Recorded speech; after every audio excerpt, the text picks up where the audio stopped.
คลิปนี้ก็สิมาตอบคอมเมนต์ของ FC เพิ่นถามมาว่าบ่มีผัวแล้วอยู่จั่งใดกินจั่งใดอันนี้ก็ขอบใจนำเพิ่นเป็นห่วงเนาะ เพิ่นเป็นห่วงชีวิตของเจ๊เบ้าก็อยู่ปกติล่ะพี่น้องอยู่กินปกติพี่น้องจ้ะก็ได้เงินมาก็จ่ายค่าเรือนค่ารถค่าน้ำค่าไฟค่าอยู่ค่ากินประกันภัยรถประกันภัยชีวิตแล้วก็ค่าอยู่ค่ากินพี่น้องจ้ะสัมภาระ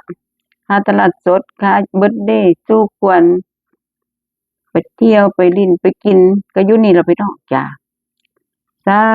ธุบุญค้ำบุญสู่ใครแต่เจ๊เบ้ามีเวียกเฮ็ดงานทำก็พอได้อยู่ได้กินตามบ้านตามเมืองเพิ่น